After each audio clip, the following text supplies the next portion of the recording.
नमस्कार विद्यार्थियों, उड़ान यूट्यूब चैनल पर आपका हार्दिक स्वागत, अभिनंदन। आज हम कक्षा 10 के विज्ञान विषय के द्वितीय अध्याय मानव तंत्र का अध्ययन करेंगे। जैसा कि आप जानते हैं, मानव शरीर एक जटिल संरचना होती है जो कि कई संरचनात्मक व क्रियात्मक इकाइयों से मिलकर बनी होती है, जिसे हम कोशिका कहते हैं। समान कार्य करने वाली कोशिका के समूह मिलकर उत्तक का निर्माण करते हैं, जैसे कि पेशी उत्तक, अस्थि उत्तक आदि। इसी प्रकार से समान कार्य करने वाले उत्तकों का समूह मिलकर अंग का निर्माण करते हैं, जैसे कि यकृत, आमाशय आदि। और इसी प्रकार से समान कार्य करने वाले अंगों का समूह मिलकर तंत्र का निर्माण करते हैं, जैसे कि पाचन तंत्र, श्वसन तंत्र, रक्त परिवहन तंत्र, उत्सर्जन तंत्र। तो आज हम शुरुआत करेंगे पाचन तंत्र से और बाकी तंत्रों का अध्ययन हम आगे आने वाली क्लासों में करेंगे। तो शुरुआत करें पाचन तंत्र। तो पाचन तंत्र में सबसे पहले हम अध्ययन करें कि पाचन कहते किसे हैं। तो पाचन तंत्र में पाचन की परिभाषा आती है कि भोजन के अंतर्ग्रहण से लेकर मल त्याग तक एक तंत्र जिसमें कई अंग व कई ग्रंथियां सामंजस्य के साथ कार्य करते हैं, पाचन तंत्र कहलाता है। तो पाचन तंत्र की परिभाषा में दो चीज़ें आती हैं कि पाचन तंत्र में दो वस्तुएं हैं, एक तो अंग और दूसरी ग्रंथियां। तो अंग और ग्रंथियां आपस में मिश्रित होकर पाचन तंत्र का निर्माण करती है। अब हम आगे बढ़ते कि पाचन तंत्र के अंतर्गत यानी पाचन में कौन कौन सी क्रियाएं होती हैं समझने का प्रयास करते हैं। तो पाचन में जब हम भोजन ग्रहण करते हैं तो भोजन के अंदर जटिल पोषक पदार्थ जैसे कार्बोहाइड्रेट, वसा, प्रोटीन जो होते हैं उनको सरल पदार्थों में परिवर्तित किया जाता है। जैसे कार्बोहाइड्रेट है तो ये सरल रूप से शर्करा में, ग्लूकोज में, इसी प्रकार से वसा है तो वसीय अम्ल में परिवर्तित होता है और प्रोटीन है तो एमिनो अम्ल में परिवर्तित हो जाता है। अर्थात जटिल पोषक पदार्थ सरल पदार्थों में परिवर्तित हो जाते हैं। साथ ही साथ बड़े अणु छोटे अणुओं में परिवर्तित हो जाते हैं और अघुलनशील पदार्थ घुलनशील पदार्थों में परिवर्तित हो जाता है। इस प्रकार देखा कि पाचन की क्रिया में तीन चीज़ें होती हैं, एक तो जटिल पोषक पदार्थों का सरल पदार्थों में परिवर्तन, बड़े अणुओं का छोटे अणुओं में परिवर्तन और साथ ही साथ अघुलनशील पदार्थों का घुलनशील पदार्थों में परिवर्तन होता है। अब हम देखेंगे यहाँ पर कि पाचन तंत्र में कौन कौन से अंग जो होते हैं वो पाए जाते हैं। जैसा कि आपको चित्र में दिखाई दे पा रहा है पाचन तंत्र का नामांकित चित्र, तो इसकी सहायता समझेंगे हम कि पाचन तंत्र में कौन कौन से अंग पाए जाते हैं। तो सबसे पहले हम बात करें मुख गुहा की, तो मुख गुहा में जीवा और दांत पाए जाते हैं। उसके पश्चात ग्रसनी, ग्रसिका, आमाशय, उसके पश्चात क्षुद्रांत के पश्चात बृहदांत और फिर मलाशय से होता हुआ अंत में गुदाद्वार आता है। इसी पाचन तंत्र में कुछ संवर्णी पेशियां भी पाई जाती है जो पचित भोजन और अवशिष्ट पदार्थ की गति को नियंत्रित करती है। तो शुरुआत हम करते हैं पाचन तंत्र के विभिन्न अंगों में। सबसे पहले मुख गुहा अर्थात मुख से। तो देख रहे हैं जैसे कि हमने कहा कि मुख गुहा में दो चीज़ें या दो वस्तुएं पाई जाती हैं, एक जीभ और दूसरे दांत। तो शुरुआत करें हम सबसे पहले जीभ से। तो जीभ मानव के शरीर में मुख में एक मांसल पेशी संरचना होती है जो मुख में भोजन में लार मिलाने का कार्य करती है। इसी के साथ जीभ जो होती है बोलने का कार्य भी करती है। जीभ हमारे मुख गुहा में पीछे की ओर एक भाग जिसे हम कहते हैं जीवा फ्रेनुलम से जुड़ी हुई होती है। मानव की जीवा पीछे भाग में जीवा फ्रेनुलम से जुड़ी होती है और जैसे हमने कहा कि इसका प्रमुख कार्य होता है भोजन में लार को मिलाना और भोजन अच्छे से उसको मिश्रित करना। आगे बढ़ते हैं हम। सेकंड बात जो आता है इसमें वो है दांत। मनुष्य के शरीर में जैसे कि हम जानते हैं कि वयस्क व्यक्ति में 32 दांत पाए जाते हैं। ये दांत जो होते हैं सभी दांत एक प्रकार में एक समान होकर अलग अलग प्रकार के पाए जाते हैं। मनुष्य के दांतों की तीन विशेषताएं होती हैं। मनुष्य के दांत विषमदंती, गर्ददंती तथा द्विबारदंती होते हैं। तो मनुष्य के दांतों की तीन विशेषता हुई, विषमदंती, गर्ददंती और द्विबारदंती। तो पहले हम चर्चा करें गर्ददंती। मनुष्य के दांत जो होते हैं हमारे बसूड़ों में बने सांचे में फिट होते हैं, स्थित होते हैं। इस स्थिति को हम गर्ददंती कहते हैं। दूसरा आता है इसमें विषमदंती।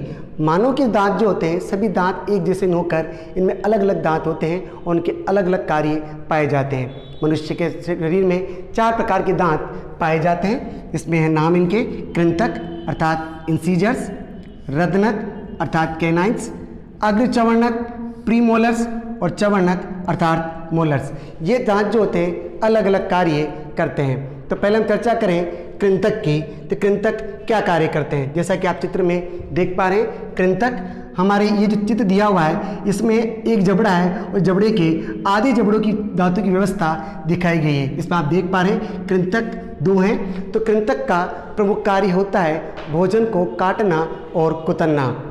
आपने देखा होगा वे प्राणी जो भोजन को काटने कुतरने का कार्य करते हैं उनमें कृंतक दांत अधिक विकसित पाए जाते हैं, जैसे कि चूहा है, गिलहरी है। इसी प्रकार से हाथी के अंदर जो आपको विशेष रूप से तो दांत दिखाई देते हैं बाहर की ओर, वे भी कृंतक दांत ही होते हैं। उनका प्रमुख कार्य होता है भोजन को काटना और कुतरना। इनकी संख्या ऊपर के जबड़े में 4 और नीचे के जबड़े में 4 पाई जाती है। अगली बात करें हम, अगले दांत हैं रदनक अर्थात कैनाइन्स। ये दांत जो होते हैं भोजन को चीरने और फाड़ने का कार्य करते हैं। मांसाहारी प्राणी जैसे कि शेर है, बाघ है, तो इन मांसाहारी प्राणियों में रदनक दांत अधिक विकसित पाए जाते हैं जो कि उनके मांसाहारी पशुओं को चीरने फाड़ने में सहायता करते हैं। मनुष्य में प्रत्येक जबड़े में इनकी संख्या 2-2 पाई जाती है। अगली बात करें तो अग्रचवर्णक अर्थात प्रीमोलर्स, जैसा कि नाम है चवर्णक अर्थात चबाना। इनका प्रमुख कार्य होता है भोजन को चबाना और इनकी जो संख्या होती है ऊपर और निचले जबड़े में 4-4 ये दांत पाए जाते हैं। और अंतिम आता है चवर्णक अर्थात मोलर्स। इनका भी कार्य होता है भोजन को चबाना और इनकी संख्या ऊपरी और निचली जबड़े में 6-6 पाई जाती है। तो इस प्रकार हम देखें 4, 2, 6, 6, 4, 10, 10 और 16, 16 ऊपर के जबड़े में और 16 नीचे के जबड़े में अर्थात 32 दांत पाए जाते हैं। अब हम देखेंगे दंत सूत्र। तो दंत सूत्र में हमेशा एक जबड़े में भी आधे जबड़े का सूत्र लिखा जाता है। तो सूत्र को इस प्रकार लिखा जाएगा 21-23/21-23 × 2। तो ये हमारा दंत सूत्र। तो इस प्रकार हमने समझा कि मनुष्य के सभी दांत एक जैसे न होकर भिन्न भिन्न प्रकार के होते हैं, उनका कार्य भी अलग अलग होता है। तीसरी विशेषता दांतों की होती है द्विबार दंती, अर्थात मनुष्य के जीवन काल में दांत 2 बार आते हैं, जिन्हें इन दांतों को हम 2 भाग में बांट सकते हैं। एक अस्थायी दांत जिन्हें हम कहते हैं दूध के दांत, और दूसरे कहलाते हैं स्थायी दांत जो लंबे समय तक हमारे शरीर में बने रहते हैं। तो ये बात हुई जीभ और दांतों की। आगे की ओर बढ़ते हैं, अगला भाग लेते हैं। अगला अंग आता है हमारा ग्रसनी और फिर तो आगे बढ़ेंगे ग्रासनली। तो ग्रसनी यहाँ देख पा रहे हैं, चित्र में देखें तो ग्रसनी यहाँ से मुख गुहा से ये वाला भाग दिखाई दे रहा है आपको, ये भाग कहलाता है ग्रसनी। यह ग्रसनी 3 भागों में बटी होती है, जैसा कि स्पष्ट है यहाँ पर नासा ग्रसनी, मुख ग्रसनी और अधोग्रसनी। अधोग्रसनी को हम कंठ ग्रसनी भी कहते हैं। इसका पाचन में कोई भी कार्य नहीं होता है, बस ये भोजन को मुख से ग्रासनली में भेजने में सहायता करती है। अगला आता है इसमें ग्रासनली या इसोफेगस। जैसे कि आप देख पा रहे हैं एक लंबी नलिका जो कि ग्रसनी से होती हुई आमाशय में जा रही है, इसे हम ग्रासनली कहते हैं। इसकी लंबाई लगभग 25 सेंटीमीटर होती है। इसमें भोजन जो होता है क्रमाकुंचक गति से आगे की ओर बढ़ता है। ग्रासनली में किसी भी प्रकार का पाचन की क्रिया नहीं होती है। अगला आगे बढ़ते हैं, ग्रासनली के बाद अगला अंग आता है हमारा आमाशय। जैसा कि चित्र में देख पा रहे हैं आमाशय एक जे आकार की संरचना होती है। ये एक थैलीनुमा संरचना होती है जो 1 से 3 लीटर तक आहार धारित कर सकती है।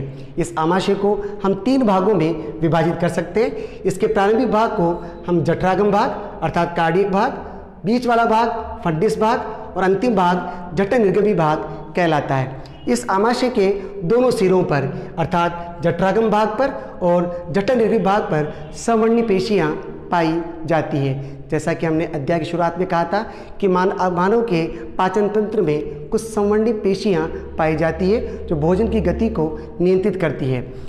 आमाशय में भोजन कम से कम 3 से 4 घंटे तक रहता है, जहाँ भोजन को अच्छी तरह से मथा और पीसा जाता है, उसे पाचक रस मिलाए जाते हैं और भोजन का पाचन किया जाता है। आगे क्यों बढ़ते हैं, आमाशय के पश्चात अगला हमारा आता है क्षुद्रांत अर्थात छोटी आंत। जैसे कि आप देख पा रहे हैं, आमाशय से यहाँ से भोजन छोटी आंत के अंदर यहाँ प्रवेश करता है। छोटी आंत की लंबाई लगभग 6 से 7 मीटर होती है। तो आश्चर्य की बात है कि 6 से 7 मीटर लंबाई की क्षुद्रांत हमारे छोटे से भाग में शरीर में स्थित होती है। जैसा कारण ये होता है अति कुंडलित होती है और अति कुंडलित होकर ये छोटे से भाग में समाहित रहती है। इस छोटी आंत को यानी क्षुद्रांत को हम फिर 3 भागों में विभाजित करते हैं। वह भाग है ग्रहणी अर्थात ड्यूडेनम, अग्र क्षुद्रांत अर्थात जेजुनम और क्षुद्रांत अर्थात इलियम। चित्र में देखें इसको हम। सबसे पहले कहें ग्रहणी, तो आमाशय का वह भाग जो क्षुद्रांत से जुड़ता है ये भाग कहलाता है हमारा ग्रहणी कहलाता है। एक और विशेष बात कि अगर आपसे पूछा जाए कि भोजन का सर्वाधिक पाचन कहाँ पर संपन्न होता है तो वह है क्षुद्रांत। और क्षुद्रांत कौन से भाग में? ग्रहणी भाग में। इसका एक कारण ये होता है कि ग्रहणी भाग में ही यकृत से आने वाला पित्तरस और अग्नाशय से आने वाला अग्नाशय रस यहाँ आकर मिलता है। इस कारण से सर्वाधिक पाचन जो होता है वह ग्रहणी में ही होता है। उसके पश्चात अगला भाग जो आता है अग्रक्षुद्रांत। अच्छा, मध्य वाला भाग दिखाई दे रहा है आपको, ये कहलाता है अग्रक्षुद्रांत। यहाँ पर पचित भोजन का अवशोषण होता है। और अंतिम भाग जो आता है क्षुद्रांत इलियम, वह भाग जो बृहद्रांत से मिल रहा है ये भाग कहलाता है हमारा क्षुद्रांत या इलियम कहलाता है। तो ये बात हुई हमारी क्षुद्रांत की। एक और विशेष बात कि क्षुद्रांत की लंबाई मानव शरीर में 6 से 7 मीटर पाई जाती है। शाकाहारी प्राणियों में इसकी लंबाई और अधिक होती है अर्थात 8 से 9 मीटर तक इसकी लंबाई पाई जाती है, जबकि मांसाहारी प्राणियों में क्षुद्रांत की लंबाई कम होती है। इसका एक प्रमुख कारण होता है कि शाकाहारी प्राणियों में सेलुलोज का पाचन किया जाता है। सेलुलोज का पाचन क्योंकि जटिल होता है इसलिए इसको पचाने के लिए क्षुद्रांत की लंबाई थोड़ी सी अधिक होती है, जबकि मांसाहारी प्राणी क्योंकि मांस का सेवन करते हैं इस कारण से उनकी छोटी आंत की लंबाई लगभग कम होती है, 5 से 6 मीटर तक होती है, क्योंकि मांस का पाचन सरल होता है। आगे बढ़ते हैं बृहदांत्र की ओर। क्षुद्रांत के बाद बृहदांत्र जिसे हम बड़ी आंत अर्थात लार्ज इंटेस्टाइन कहते हैं। बृहदांत्र को भी फिर 3 भागों में बांटा गया है। अंधनाल अर्थात सीकम, बृहदांत्र कोलोन, मलाशय रेक्टम। चित्र में समझने का प्रयास करें तो अंधनाल यानी छोटी आंत और बड़ी आंत का जो मिलन स्थल होता है वह भाग अंधनाल कहलाता है। इसके पश्चात बृहदांत। आप यहाँ पर जो उल्टी यू शेप की संरचना देखते हैं इसे हम बृहदांत अर्थात कोलोन कहते हैं। इस बृहदांत्र को भी फिर 4 भागों में बांटा जाता है। आरोही बृहदांत, अनुप्रस्थ बृहदांत, अवरोही बृहदांत और सिग्माकार बृहदांत। इसके 4 भाग होते हैं। और अंत में आता है मलाशय। और मलाशय के अंतिम भाग पर गुदा स्थित होती है जिसमें हम समय समय पर मल त्याग करते रहते हैं। मलाशय के पास में भी कुछ संवर्णी पेशियाँ पाई जाती है जो हमारे शरीर से अपशिष्ट पदार्थ के निष्कासन को नियंत्रित करती है। तो यहाँ हमने देखा हम अपने पाचन तंत्र के विभिन्न भागों की जानकारी। अब हम बढ़ते हैं कि मानव शरीर में भोजन का पाचन किस प्रकार से होता है। तो आपने देखा भोजन के पाचन, तो भोजन के पाचन में अंगों के बारे में जानकारी की। अब यहाँ देखें कि भोजन के पाचन में कुछ ग्रंथियाँ भी सहायता करती हैं और मानव शरीर में भोजन के पाचन में 3 सहायक ग्रंथियाँ पाई जाती है। वह लार ग्रंथि, अग्नाशय और यकृत। इनके बारे में एक एक करके अध्ययन करेंगे। तो सबसे पहले अध्ययन करेंगे लार ग्रंथि के बारे में। तो लार ग्रंथि के बारे में अध्ययन करें तो लार ग्रंथि जो होती है मानव शरीर में जो 3 ग्रंथियाँ पाई जाती हैं। 3 ग्रंथियाँ से चित्र में देखेंगे कि अगर इसमें लार ग्रंथि का चित्र देखेंगे कि किस प्रकार से स्थित होती है इनकी। तो यहाँ देख पा रहे हैं अब यहाँ पर कि 3 ग्रंथियाँ हैं, 1, 2 और 3। इनकी स्थिति के अनुसार ही इनके नाम रखे गए। जो कान के पास में ग्रंथि होती है इसे हम कर्णपूर्व ग्रंथि कहा जाता है और ये मानव शरीर की सबसे बड़ी लार ग्रंथि होती है। दूसरी ग्रंथि जो होती है वह होती है अधोजीवा ग्रंथि अर्थात अधोजीवा अर्थात जीभ के नीचे स्थित ग्रंथि। और तीसरी ग्रंथि जो होती है वो होती है अधोजंब ग्रंथि।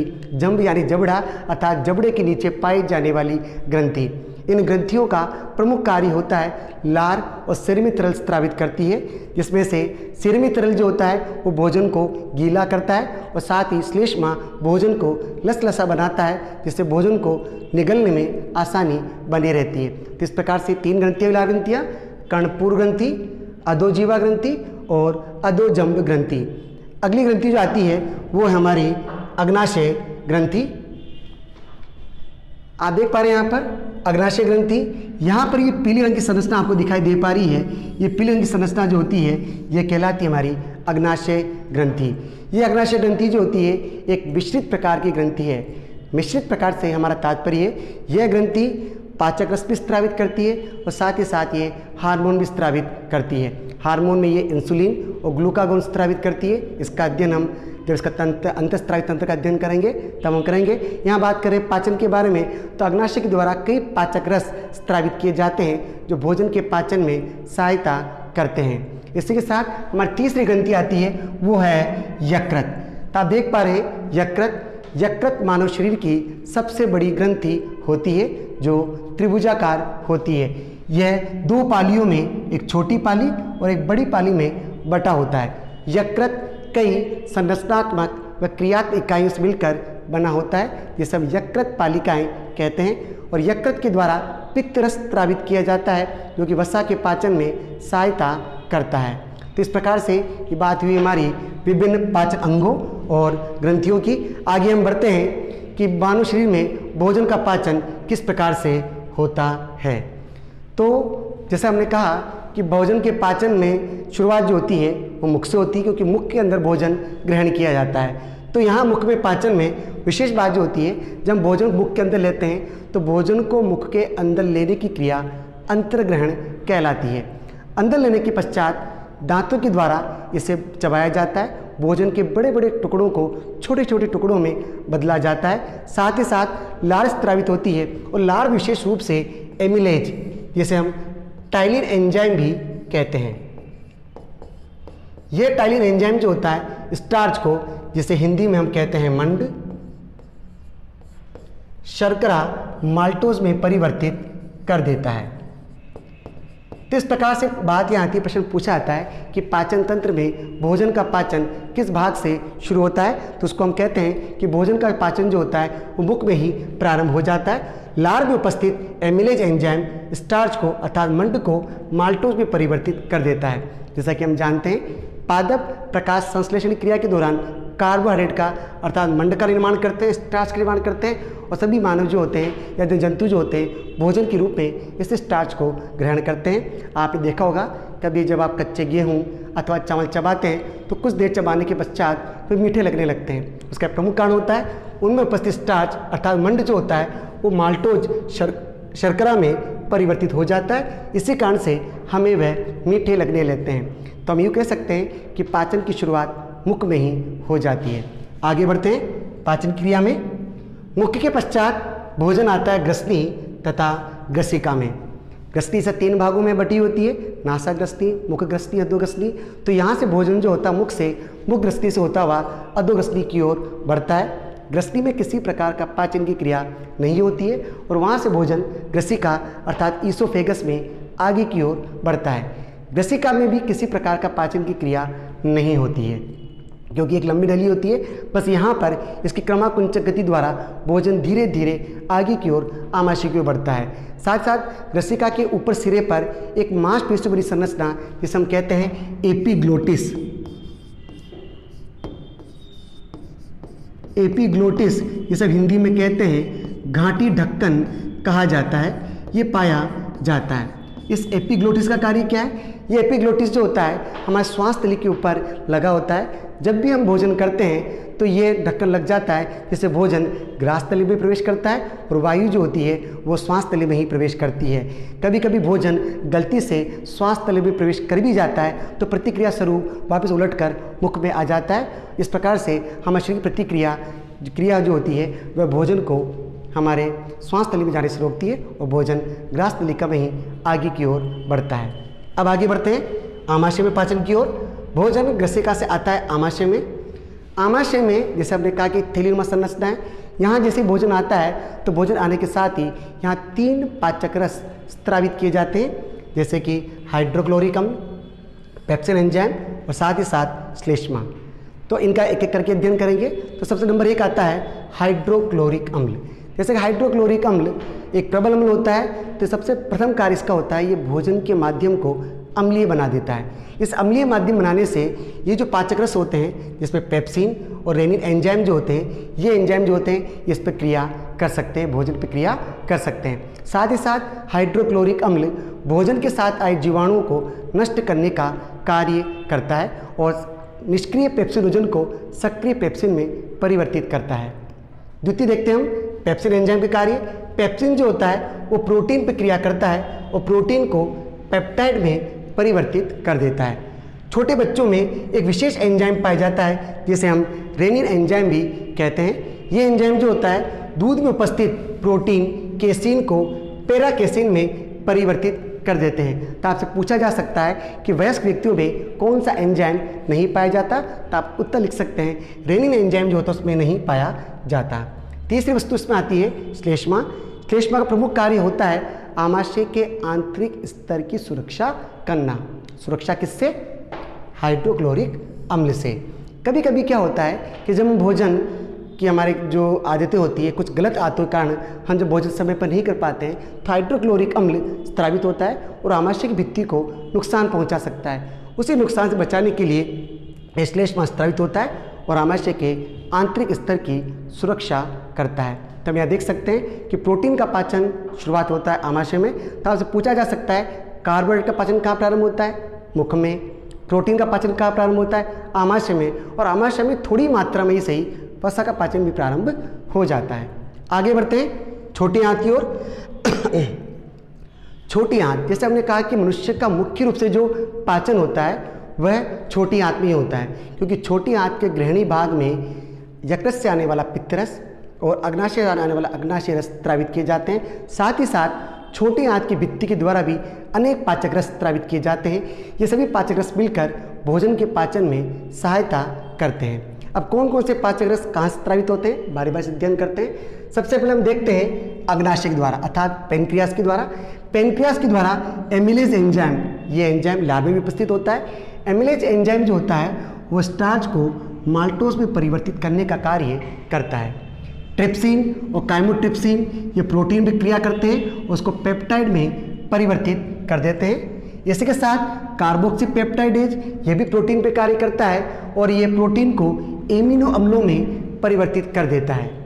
लाइपेज एंजाइम ये वसा को मोनोग्लिसराइड वसी अम्ल में परिवर्तित करने का कार्य करता है और न्यूक्लिएजेज एंजाइम डीएनए व आरएनए को न्यूक्लियोटाइड में परिवर्तित करने का कार्य करता है। तो ये बात हुई अग्नाशय की। आगे बढ़ते हैं आंतरी रस।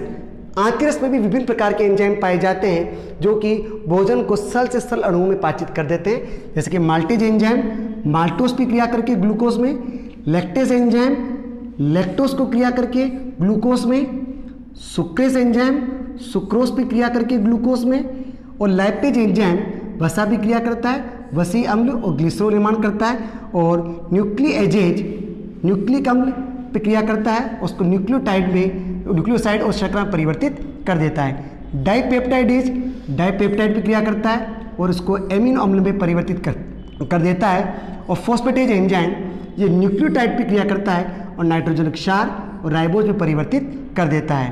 तो इस प्रकार से आंतरी रस के द्वारा भी विभिन्न प्रकार के पाचक रस स्रावित किए जाते हैं जो कि भोजन के पाचन में सहायता करते हैं। अंतिम आता है यकृत पित्त लवण अर्थात पित्त रस स्रावित करता है जो कि वसा के पाचन में सहायता करता है। पित्त रस का एक महत्वपूर्ण कार्य होता है कि वसा के बड़े बड़े अणुओं को छोटे छोटे अणुओं में परिवर्तित कर देता है। इस क्रिया को हम इमल्सीकरण कहते हैं और प्राप्त वसा को हम इमल्सीकृत वसा कहते हैं। तो इस प्रकार से हमने देखा छोटी आंत में अग्नाशय, आंतरी रस और यकृत के द्वारा भोजन का पाचन किया जाता है। छोटी आंत के अंदर ही भोजन का अवशोषण होता है। इस प्रकार से सर्वाधिक पाचन और सर्वाधिक अवशोषण जो होता है वह छोटी आंत में ही होता है। छोटी आंत में अवशोषण के लिए एक संरचना पाई जाती है जिसका नाम है दीर्घरोम। दीर्घरोम नामक उंगलीनुमा संरचना पाई जाती है तो छोटी आंत में भोजन के अवशोषण की सतह का क्षेत्रफल बढ़ा देते हैं। इस कारण से सर्वाधिक अवशोषण जो होता है पचित भोजन का वह क्षुद्रांत में ही होता है। आगे बढ़ते हैं हम बृहदांत्र की ओर अर्थात बड़ी आंत की ओर। बड़ी आंत, अब देखें यहाँ पर बड़ी आंत में पाचन, तो बड़ी आंत में किसी प्रकार की पाचन की क्रिया नहीं होती है। छोटी आंत से जो अपचित भोजन आता है वह अपचित भोजन धीरे धीरे बड़ी आंत की ओर बढ़ता है। बड़ी आंत में जो जल होता है, अधिकतर जल का अवशोषण होता है और अपचित भोजन को जो होता है वह आगे की ओर मलाशय में भेज दिया जाता है। बड़ी आंत के अंदर ही कुछ सूक्ष्म जीवाणु पाए जाते हैं जो अवशिष्ट पदार्थ का पाचन की क्रिया करते हैं। एक बात और यहाँ पर आती है, कभी कभी आपके मन में सवाल उठता है कि छोटी आंत की लंबाई लगभग 6 से 7 मीटर होती है, उस जबकि लंबाई अधिक होने के बावजूद उसको हम छोटी आंत कहते हैं, जबकि बड़ी आंत की लंबाई कम होने के बावजूद भी हम उसको बड़ी आंत कहते हैं। इसका प्रमुख कारण होता है क्योंकि बड़ी आंत के जो व्यास होता है वह अधिक होता है और छोटी आंत का व्यास जो होता है वो कम होता है। तो इसी व्यास के आधार पर हम छोटी आंत, क्योंकि छोटी आंत का व्यास कम है इसलिए उसको हम छोटी आंत कहते हैं, भले ही उसकी लंबाई अधिक है, जबकि बड़ी आंत की लंबाई कम होने के बावजूद भी उसका व्यास अधिक होने से हम उसको बड़ी आंत कहते हैं। बड़ी आंत में से अपचित भोजन मलाशय की ओर जाता है। मलाशय भोजन कुछ समय तक एकत्रित रहता है और एकत्रित रहने के पश्चात समय समय पर गुदा के द्वारा उसे त्याग दिया जाता है। गुदा के यहाँ पर संवहनी पेशियाँ पाई जाती है जो शरीर से निकलने वाले अपशिष्ट पदार्थ की मात्रा का नियंत्रण करती है। तो इस प्रकार हम देखा यहाँ पर भोजन में पाचन की क्रिया, भोजन मानव में पाचन की क्रिया किस प्रकार संपन्न होती है। आगे बढ़ते हैं हम।